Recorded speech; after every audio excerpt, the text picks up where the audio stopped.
Hello everyone, good morning. आप सभी लोगों का बहुत बहुत स्वागत है आज के इस हमारे सेशन में, जिसमें कि हम लोग टॉप 15 क्वेश्चंस को देखेंगे।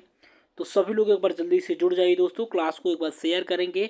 जो लोग भी क्लास में पहली बार जुड़े हैं तो प्लीज़ चैनल को सब्सक्राइब करेंगे, बेल आइकन को प्रेस करेंगे ताकि वीडियो का नोटिफिकेशन डेली आप सभी लोगों को मिल सके। उम्मीद है सभी लोग स्वस्थ होंगे, अच्छे से आप सभी लोगों की पढ़ाई चल रही होगी। तो जो लोग भी जुड़े हुए हैं ना, लास्ट तक सभी लोग बने रहेंगे, लास्ट तक जुड़े रहेंगे क्लास में। काफ़ी अच्छा क्वेश्चंस आज सेलेक्ट किया गया है, तो सभी लोग लास्ट तक बने रहेंगे और लास्ट में अपना स्कोर भी बताएंगे। तो चलिए पहले क्वेश्चन की तरफ चलते हैं। तब तक आप लोग क्लास को शेयर करिए। गुर्दे की कार्यात्मक इकाई बताइए सभी लोग, क्या होता है? ठीक है, कोशिका तो वह हो जाएगा, या नेफ्रॉन होगा, ठीक है, या बोमन का कैप्सूल होगा, या क्लेक्स हो जाएगा। तो सभी लोग यहाँ पे जल्दी से बताएंगे। फर्स्ट का आंसर करिए। ठीक है, सभी लोग आंसर करिए जल्दी से। पहले का क्या हो जाएगा क्या? एक बार सभी लोग वीडियो को लाइक करिए। तो गुर्दे की कार्यात्मक इकाई क्या होती है?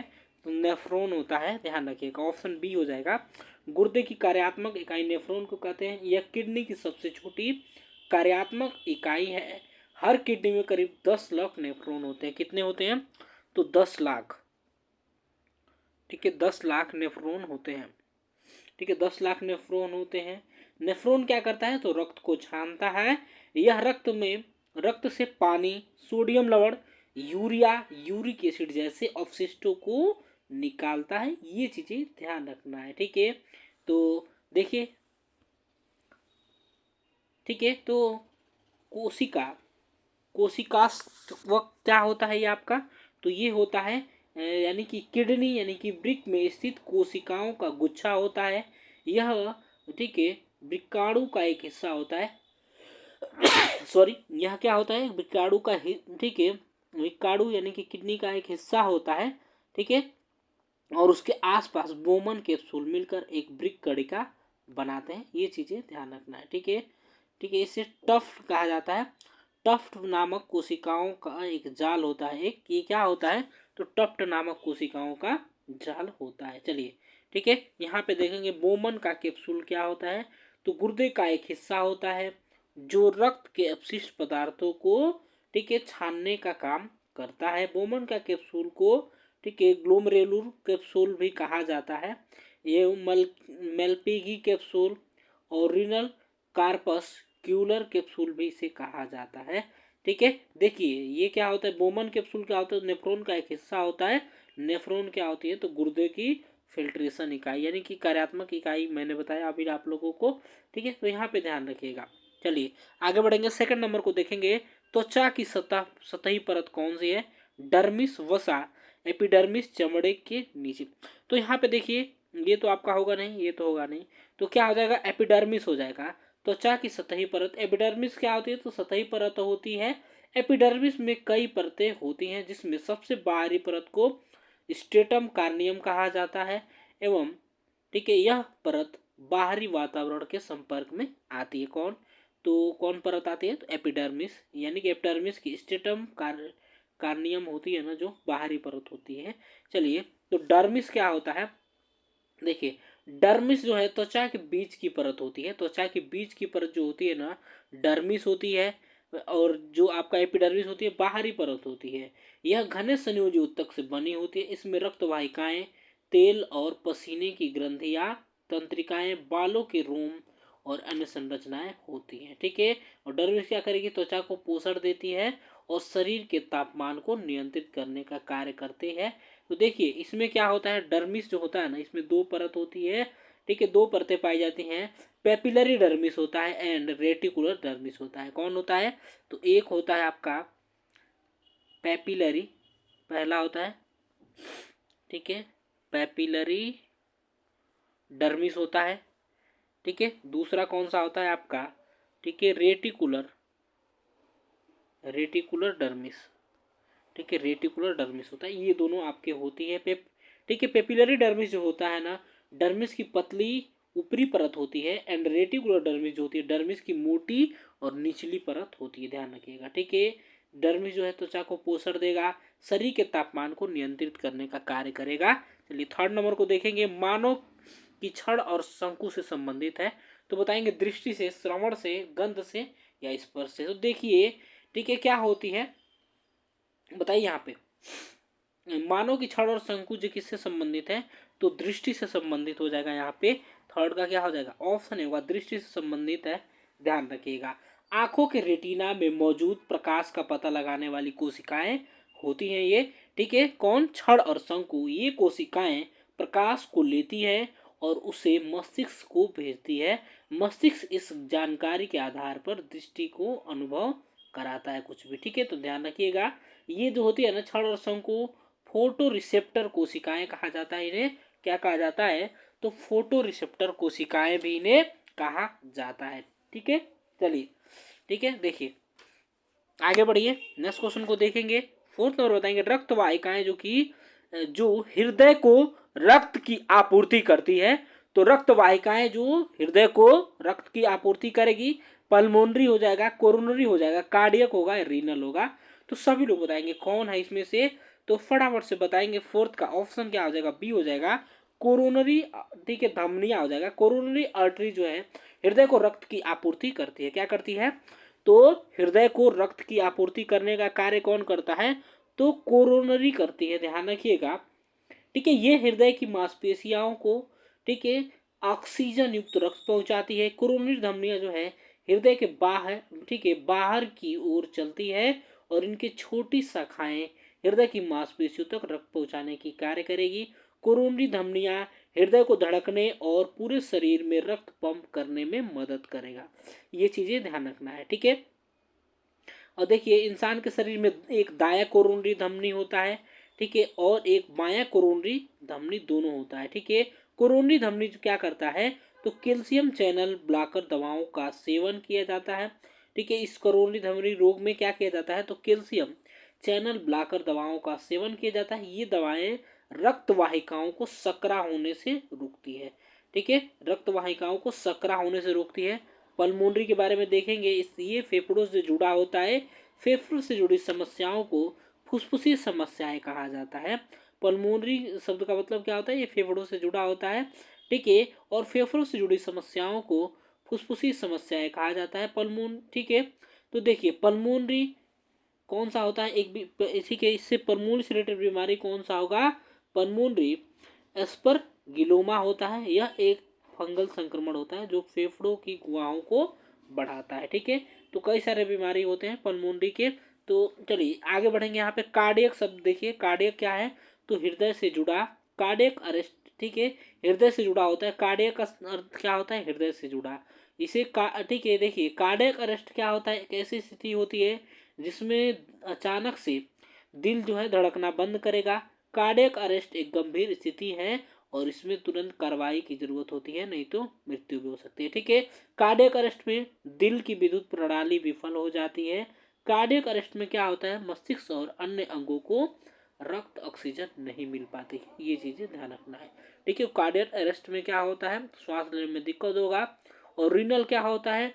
तो गुर्दे से जुड़ा। ठीक है, रीनल का अर्थ क्या होता है? तो गुर्दा होता है, यानी कि गुर्दे से जुड़े विकारों और चिकित्सा प्रक्रियाओं को रीनल शब्द से इस्तेमाल किया जाता है। तो ध्यान रखिएगा। ठीक है, चलिए आगे बढ़ेंगे। नेक्स्ट क्वेश्चन को देखेंगे। फिफ्थ नंबर बताएंगे हड्डी जिसे घुटने की टोपी के रूप में भी जाना जाता है। तो कौन सी हड्डी है जिसे घुटने की टोपी के रूप में जाना जाता है? यहाँ पे देखिए, तो घुटने की टोपी के रूप में किसे जाना जाता है? पटेला। ठीक है, क्या हो जाएगा यहाँ पे? पटेला हो जाएगा। ठीक है, घुटने का कैप कहा जाता है। ध्यान रखिएगा इसे। ठीक है, क्या कहा जाता है? तो इसे घुटने का कैप के रूप में जाना जाता है। ठीक है, देखिए यहाँ पे टीबिया है। तो टीबिया क्या होता है? इसे क्या कहा जाता है? तो इसे पिंडली की हड्डी। ठीक है, पिंडली की हड्डी कहा जाता है। किसका? तो इसे कहा जाता है ठीक है पिंडली। ठीक है, पिंडली का हड्डी कहा जाता है। यह शरीर की दूसरी सबसे लंबी हड्डी होती है। टिबिया और पैर की दो मुख्य हड्डियों में से एक है, ये ध्यान रखना है। फिबुला क्या होता है? तो फिबुला क्या होता है? तो टांग के निचले हिस्सा की एक लंबी और पतली हड्डी होती है। इसे ठीक है बछड़े की हड्डी भी कहा जाता है। क्या? बछड़े की हड्डी भी कहा जाता है। यह टिबिया हड्डी के बगल में चलती है। फिबुला जो है टीबिया के साथ मिलकर पैर की ढांचे को मजबूत बनाएगी। ठीक है, फिबुला जो क्या होती है? टीबिया से ठीक है। टीबिया से क्या होती है आपकी, छोटी होती है। फिबुला की ऊपरी सिरा जो होती है घुटने को जोड़ के नीचे होती है, कहाँ की, तो घुटने का जो जोड़ होता है उसके नीचे होती है। यहाँ पे देखिए फीमर तो पता ही होता है, ठीक है। फीमर क्या है, तो जांघ की हड्डी होती है, पैर के ऊपरी हिस्से की सबसे बड़ी हड्डी होती है। क्या होती है, ऊपरी हिस्से की सबसे बड़ी हड्डी होती है। चलिए, तो ये चीजें ध्यान रखेंगे, ठीक है। तो ये बहुत ही मजबूत हड्डी होती है। आगे बढ़िए, नेक्स्ट क्वेश्चन को देखेंगे। 6 नंबर बताइए, 6ठे नंबर, रक्त और फेफड़ों के बीच गैसों की एक्सचेंज कहलाता है। तो रक्त और फेफड़ों के बीच गैसों की एक्सचेंज क्या कहलाता है, तो ऑक्सीजनेशन कहलाता है, बाहरी श्वसन, आंतरिक श्वसन या उत्सर्जन। तो क्या होता है, देखिए रक्त और कोशिकाएं जो हैं यानी कि, तो इसे आंतरिक श्वसन कहा जाता है। आदान प्रदान को आंतरिक श्वसन कहा जाता है। यह आदान प्रदान फेफड़ों के मौजूद बड़ी संख्या में, ठीक है, एल्वियोलाई में होता है। ऑक्सीजन का प्रवेश एल्वियोली, ठीक है, एल्वियोली से कोशिकाओं में रक्त में होता है, ध्यान रखिएगा। यहाँ पे देखिए इसे बाहरी सॉरी आंतरिक श्वसन कहा जाता है, और बाहरी श्वसन क्या होता है यहाँ पे, सॉरी यहाँ पे ऑक्सीजनेशन के बारे में देखेंगे। ऑक्सीजनेशन का मतलब क्या होता है, किसी प्रणाली में ऑक्सीजन को शामिल करना। चिकित्सा के क्षेत्र में इसका मतलब है किसी मरीज का ऑक्सीजन के साथ इलाज करना, या किसी दवा या अन्य पदार्थों को ऑक्सीजन के साथ मिलाना हो जाएगा, ठीक है। ध्यान रखना यहाँ पे ऑक्सीजनेशन जो है ना, किसी प्रणाली में ऑक्सीजन को शामिल करने की प्रक्रिया है। तो सब लोग यहाँ पे देखिए क्या हो जाएगा, ठीक है। तो ऑप्शन हो जाएगा क्या, सॉरी ऑप्शन तो इसका राइट आंसर सी हो जाएगा। हम देख रहे थे कि ऑक्सीजनेशन के बारे में, अब देखेंगे बाहरी श्वसन के बारे में, ठीक है। बाहरी श्वसन के बारे में देखेंगे। देखिए जब कोई प्राणी पर्यावरण से ऑक्सीजन लेता है और कार्बन डाइऑक्साइड को छोड़ता है, तो इसे बाहरी श्वसन कहते हैं, ठीक है। यह प्रक्रिया जो है ना फेफड़ों में होती है। बाहरी श्वसन में, ठीक है, फेफड़ों की एल्वियोली नामक सूक्ष्म कोशिकाओं में ऑक्सीजन का आदान प्रदान होता है, ठीक है। ये चीजें ध्यान रखना है। उत्सर्जन क्या होता है पता ही है, जीवित जीवों से शरीर से अवशिष्ट पदार्थों का बाहर निकलना ही उत्सर्जन कहलाता है, ठीक है। उत्सर्जन की प्रक्रिया में निकलने वाले पदार्थों को, ठीक है, उत्सर्जक उत्पाद कहते हैं, ठीक है। मनुष्यों में यूरिया, ठीक है, यूरिया जो है मुख्य उत्सर्जी पदार्थ होता है, ठीक है। ध्यान रखिएगा। चलिए आगे बढ़ेंगे, नेक्स्ट क्वेश्चन को देखेंगे। 7 नंबर बताएंगे, रक्त में, सभी लोग बताएंगे, रक्त में इस पदार्थ की कमी के कारण एडिमा, किसकी कमी के कारण एडिमा होगा, एल्ब्यूमिन, हार्मोन, इलेक्ट्रोलाइट या गैस। तो क्या हो जाएगा यहाँ पे, ठीक है, एडिमा यानी कि जिसे सोफ कहा जाता है, एडिमा जिसे सोफ कहा जाता है। देखिए शरीर के ऊतकों में द्रव का जमा होना और उससे होने वाली सूजन को क्या कहते हैं, तो एडिमा कहा जाता है, ठीक है, ठीक है। इसे ड्राफ्टी या एडिमा भी कह सकते हैं। देखिए इसमें क्या होता है, हृदय की विफलता, गुर्दे की समस्याएं होती है, कम प्रोटीन स्तर होगा, यकृत की समस्याएं होंगी, संक्रमण भी होगा, ठीक है। तो ये चीजें ध्यान रखना है। यहाँ पे क्या हो जाएगा आप लोगों का, ऑप्शन सी हो जाएगा, ठीक है। क्या हो जाएगा यहाँ पे, सॉरी ऑप्शन नहीं होगा, एल्बुमिन हो जाएगा, ठीक है। एल्बुमिन हो जाएगा यहाँ पे राइट आंसर, ठीक है। एल्बुमिन हो जाएगा, एल्बुमिन की कमी से हो सकता है आपका एडिमा, ठीक है। देखिए यहाँ पे क्या हो जाएगा बताएंगे, हार्मोन या ग्रंथिरस क्या होता है, तो हार्मोन क्या है, तो जटिल कार्बनिक पदार्थ है जो सजीवों में होने वाली विभिन्न जैव रासायनिक क्रियाओं की वृद्धि एवं विकास, प्रजनन आदि का नियमन तथा नियंत्रण करता है, ध्यान रखिएगा, ठीक है। यहाँ पे देखिए इलेक्ट्रोलाइट क्या होते हैं, ऐसे मिनरल होते हैं जो रक्त में घूमते रहते हैं, क्या करते हैं, तो रक्त में घूमते रहते हैं। ये चीजें ध्यान रखना है। ये क्या करते हैं, तो पेट के जूसों, ठीक है, मल में, पेशाब में और शरीर के अंदर ऊतकों में भी होते हैं, कौन, इलेक्ट्रोलाइट, ठीक है। चलिए आगे बढ़ेंगे। गैस के बारे में पता ही है। टीकाकरण हमें किस प्रकार की इम्यूनिटी देगी, कृत्रिम निष्क्रिय देगी या, सॉरी कृत्रिम निष्क्रिय देगा, निष्क्रिय देगी, प्राकृतिक देगी या नेचुरल देगी या सक्रिय देगा। तो सभी लोग यहाँ पे बताएंगे टीकाकरण, ठीक है। तो यहाँ पे सभी लोग बताएंगे क्या हो जाएगा, सभी लोग बताए 8वें का क्या हो जाएगा यहाँ पे, तो ऑप्शन डी होगा, सक्रिय इम्यूनिटी देगा। टीकाकरण हमें किस प्रकार का इम्यूनिटी देगा, तो सक्रिय देगा। टीका हमारे शरीर में प्राक, ठीक है, क्या करेगा, तो प्राकृतिक प्रतिरक्षा प्रणाली के साथ मिलकर सुरक्षा के निर्माण करके बीमारी होने से जोखिम को कम करेगा यहाँ पे। तो ये क्या हमें सक्रिय इम्यूनिटी देगा।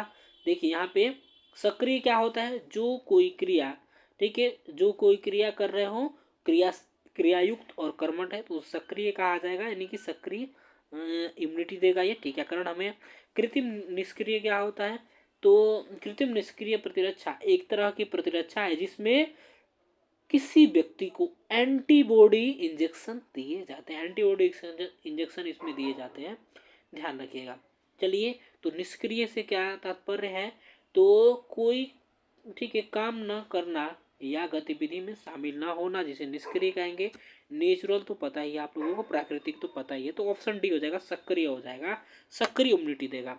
आगे बढ़िए, 9 नंबर का देखेंगे, मम्स के विरुद्ध टीकाकरण रोक सकता है, तो किसको रोकेगा। मम्स से विरुद्ध टीकाकरण, ठीक है, हाइड्रोसील को रोकेगा, आर्काइटिस को रोकेगा, या वेरिको, ठीक है, सील को रोकेगा, या अनडिसेंडेंट टेस्टिस को रोकेगा। तो क्या होगा यहाँ पे, आर्काइटिस हो जाएगा, ठीक है, आर्काइटिस को रोकेगा।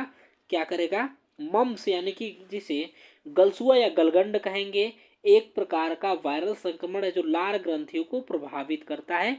मम्स जो है लार ग्रंथियों को प्रभावित करेगा, जिसे टीके से आसानी से रोका जा सकता है, ठीक है।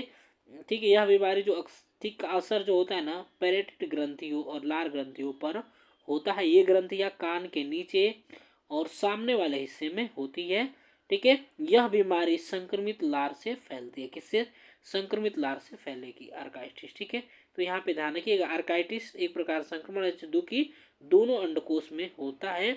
यह सूजन और दर्द पैदा करता है, ठीक है। तो ये चीज ध्यान रखना आप लोगों को, ठीक है। चलिए आगे बढ़िए, नेक्स्ट क्वेश्चन को देखिए। 10th नंबर बताएंगे, 10,000 की जनसंख्या पर एक बेसिक स्वास्थ्य कार्यकर्ता, ठीक है, मल्टीपर्पज वर्कर की अनुशंसा की गई थी, तो किसके द्वारा किया गया था, तो किस समिति के द्वारा, चड्डा कमेटी के द्वारा, मुखर्जी कमेटी, बोर कमेटी, या मुदालियर कमेटी।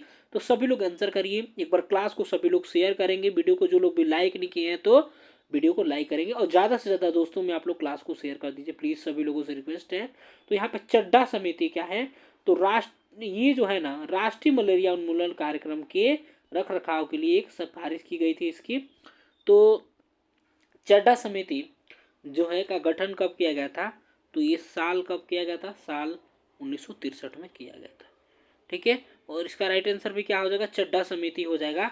इसके द्वारा ही प्रति 10,000 की जनसंख्या पर बुनियादी स्वास्थ्य कार्यकर्ता की नियुक्ति की जानी चाहिए, ये चीजें ध्यान रखना है, ठीक है। चड्डा समिति जो ठीक है, मलेरिया कार्य के अलावा परिवार नियोजन, ठीक है, स्वास्थ्य सहायकों की देखभाल में परिवार नियोजन और महत्वपूर्ण सांख्यिकी डेटा, ठीक है, डेटा संग्रह के काम में भी बुनियादी स्वास्थ्य कार्यकर्ता करेंगे, ये क्या करेंगे, तो चड्डा कमेटी के द्वारा ये सब सारी सिफारिशें की गई थी, ठीक है।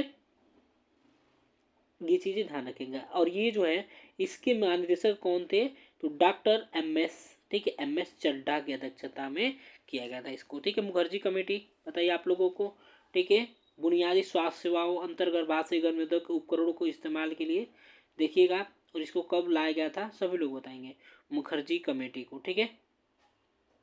कमेंट बॉक्स में सभी लोग बताइएगा। चलिए यहाँ पे देखिए, बोर कमेटी या भोरे कमेटी, ये देखिए भारत सरकार को स्वास्थ्य संबंधी देखभाल पर रिपोर्ट पेश किया था भोरे कमेटी ने, ठीक है। ये चीज़ें ध्यान रखना। मुदालियर कमेटी तो शिक्षा की, सॉरी, भारत की शिक्षा प्रणाली में बदलाव के लिए कई सिफारिशें किया गया था इसके द्वारा। तो ठीक है, आयोग का गठन कब किया गया था, तो 1952 में किया गया था, डॉक्टर लक्ष्मण स्वामी मुदालियर के द्वारा, ठीक है, किसके द्वारा, लक्ष्मण स्वामी मुदालियर की अध्यक्षता में इसे किया गया था। तो ये चीजें ध्यान रखना है, ठीक है,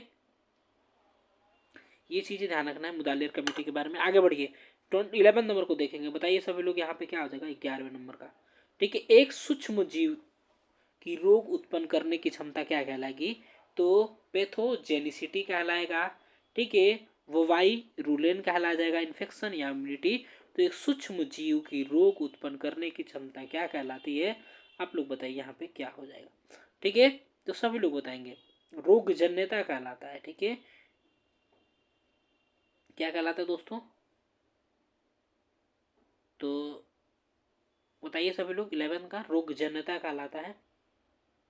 रोग उत्पन्न करने की क्षमता को क्या कहेंगे? रोगजनयता कहलाएंगे। ध्यान रखिएगा यहाँ पे। तो एक बार बताइए सभी लोग क्या कहा जाएगा? तो इसे क्या कहा जाएगा? क्या होगा यहाँ पे आप लोगों का? ऑप्शन हो जाएगा ना, ठीक है, ऑप्शन हो जाएगा पैथोजेनिसिटी, ठीक है, सॉरी सॉरी सॉरी, क्या होगा? ठीक है, पैथोजेनिसिटी हो जाएगा, यानी कि इसे रोगजन्यता, रोग उत्पन्न करने की क्षमता इसे कहा जाता है। ठीक है, ठीक है। रोगजन्यता को संक्रमण के अनुपात के संदर्भ में मापा जाता है, जिसके परिणाम स्वरूप, ठीक है, रोग होते हैं। ध्यान रखिएगा, ठीक है। पैथोजेनिसिटी और इन्फेक्शन क्या होता है?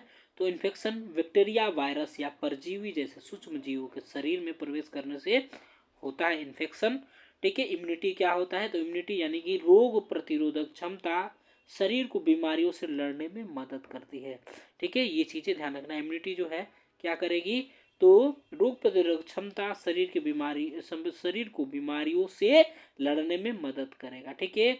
इम्यून सिस्टम जो है कोशिकाओं, टिश्यू, अंगों और कुछ केमिकल का एक जाल होता है। यह जाल संक्रमण फैलने वाले जीवाणुओं को फंसाकर मार देता है।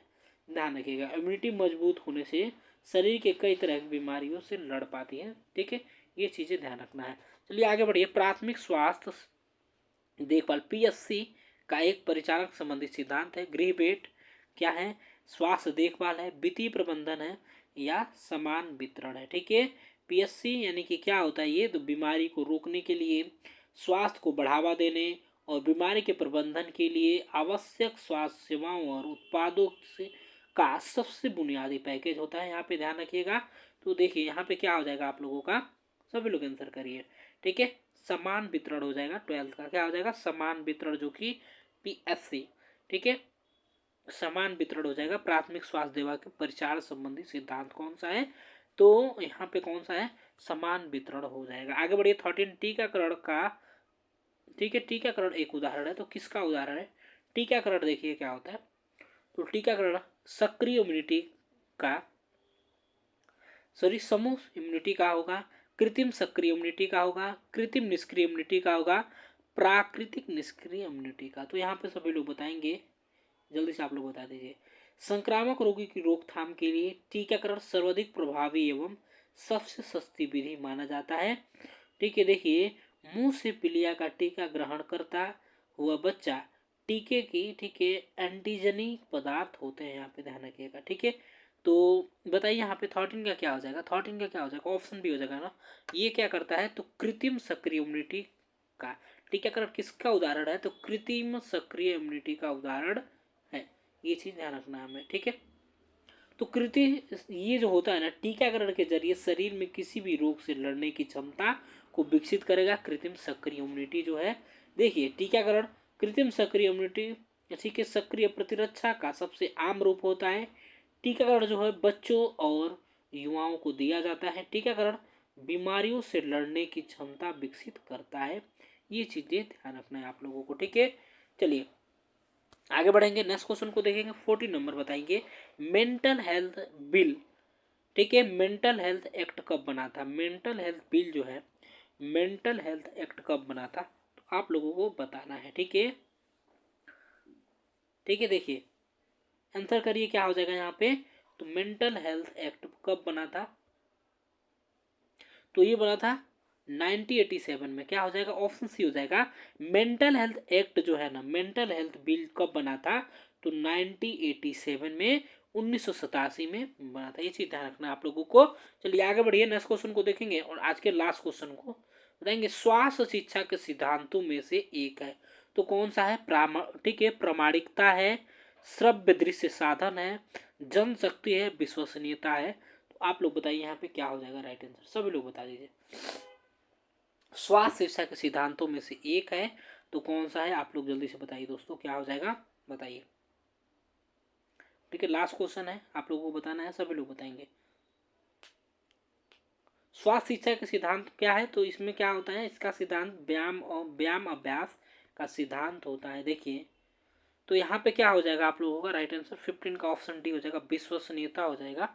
राइट आंसर क्या हो जाएगा? 15 का ऑप्शन डी हो जाएगा, विश्वसनीयता। और सभी लोग अपना स्कोर बताइएगा 15 में से कितने आपके सही हुए हैं, 15 में से कितने सही हुए हैं। एक क्वेश्चन आप लोगों से पूछता हूँ, उसका सभी लोगों को आंसर बताना है, ठीक है। क्वेश्चन आप लोगों से पूछता हूँ, उसका आंसर सभी लोगों को बताना है।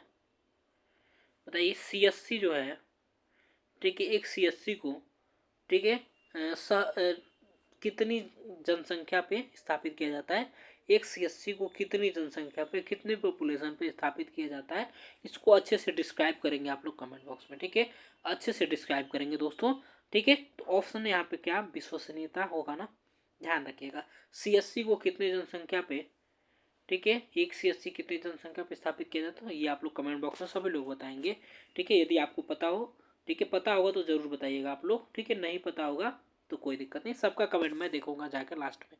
चलिए तो मिलते हैं आप लोगों से नेक्स्ट क्लास में, तब तक के लिए bye bye, take care, thank you so much for watching.